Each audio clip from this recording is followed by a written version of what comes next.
You are born into a world where, almost immediately, something is wrong. Before you know language, before you reason, before you can even hold your own head upright, you know it. Not as a thought, not as an idea, but as a feeling. A fracture running through everything. The first sound you make is a cry. A cry for your mother. A cry that answers the pain she endured to bring you here. Your first breath is taken between suffering and longing. There are calm moments. There are quiet afternoons. There are gentle hands and soft lullabies and warmth that seems to promise something lasting. But nothing is permanent. Everything trembles. Everything feels like it could slip through your fingers at any moment. And beneath it all, there is something else. Something just under the surface. Something almost within reach. Something you feel could be grasped if only you stretched a little further. It feels as though it is reaching toward you, and yet you cannot name it. You cannot describe it. You only know that it is there. And as you grow, the world begins to confirm what you have always felt. You sit in front of a television as a child watching a nature documentary. A lion chases down a gazelle. You don't understand ecosystems, you don't understand survival, you only understand that something about it feels wrong. You remember the sharp pain of a dog bite, sudden, senseless. You remember the hospital room, the sterile smell, the way your grandmother looked smaller than she used to. You remember your mother crying quietly in the car on the way home. These moments begin to form a pattern, not in your thoughts, but in your heart. Something is wrong. Someone pushes you on the ground at the playground. Your knees scrape against the floor. Your parents begin to argue, then shout, then stop speaking altogether. Silence replaces the shouting, and somehow the silence is worse. Your first love fades before you can even understand what love is. You hear laughter from across the room, and your name is spoken in a way that twists something inside you. Your first pet dies.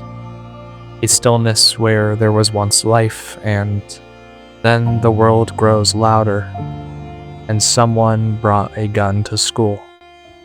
Not your school, but close enough, and then closer.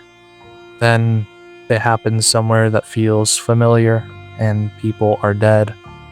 You recognize a name, a face, maybe a friend, and now it's no longer distant, and it's no longer theoretical. It's here.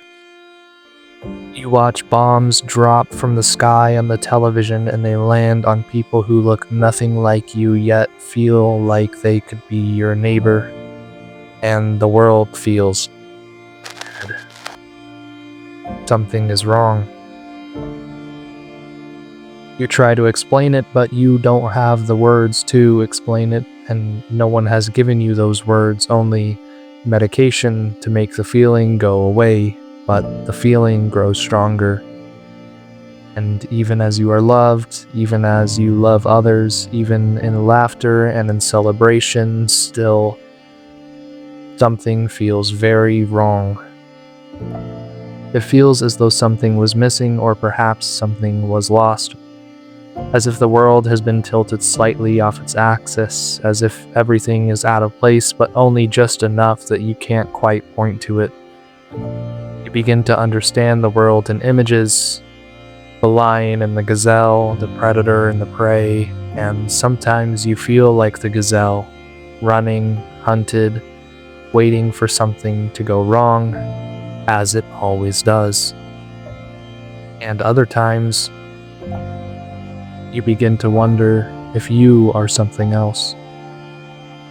There was a time when everything felt whole, You remember lying between your parents, your mother's voice, soft and steady, your father's presence, strong and quiet.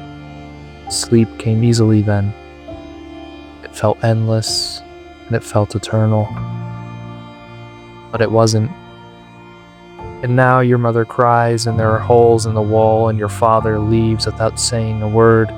The house is louder than it has ever been, even in silence. The hole in the wall seems to grow, not physically, but inwardly, darker, wider, and deeper.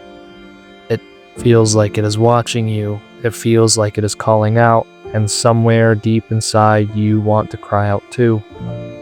Something, maybe to God, though you're not even sure what that is.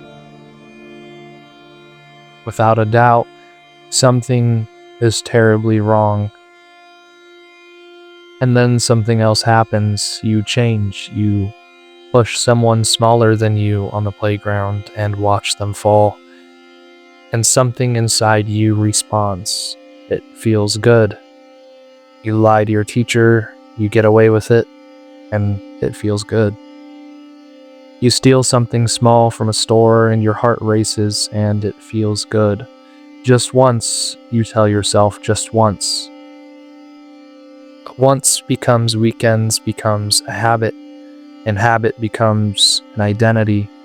And before you realize it, you are no longer just running from the lion, you are becoming a lion. You are no longer just afraid of that dog that bites, you're learning how to bite. You tell yourself it gives you control, that it fills the emptiness and it silences that feeling, and for a moment it does, but only for a moment, because when the rush fades, when the noise settles, when you are left alone again, you cannot escape it.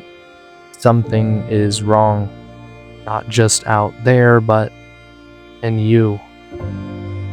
The same force that frightened you, the same chaos that wounded you, you now see within yourself, and this realization is heavier than all the others, because now there's nowhere left to run. You are a part of it. And yet, there is still something else, that quiet presence, that almost touchable reality, still beneath the surface, still reaching down toward you. Not loud like the chaos and not violent like the pain, but gentle and persistent. You hear it in your grandmother's voice as she calls you to eat, in the warmth of her hands as she sets the table. You feel it in the nervous, fragile closeness of holding someone's hand for the first time. You see it in the friend who invites you in, not because you deserve it, but because they want you there. It does not demand your attention, and it does not force itself upon you, but it never leaves. It is patient. It's closer than you think, closer than your own thoughts. And as the years pass, you begin to realize something. This quiet presence does not ignore the brokenness. It does not pretend the world is fine, and it does not deny that something is wrong. Instead, it seems to be calling you through it. Through the pain, through the confusion, through the emptiness. As if it knows something you don't, as if it sees beyond the fracture, you begin to wonder, what if the feeling that something is wrong is not the end of the story?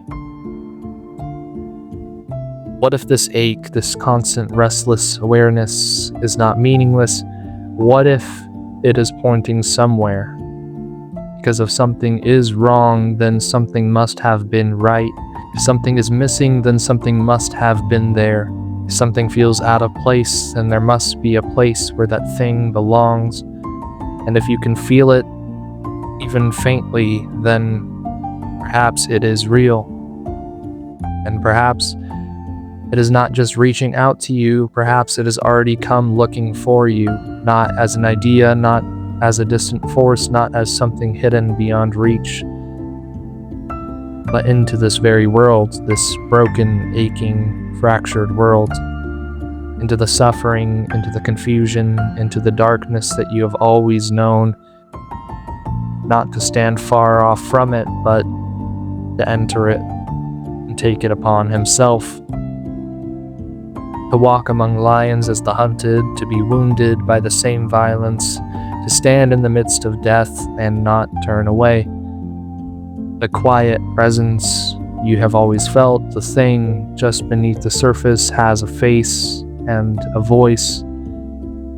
It has hands that heal and are pierced. The feeling that something is wrong was never meant to leave you in despair. It was meant to lead you here, to the one who does not deny the brokenness, but restores it. The one who does not avoid suffering, but transforms it. To the one who enters death itself and shatters it from within.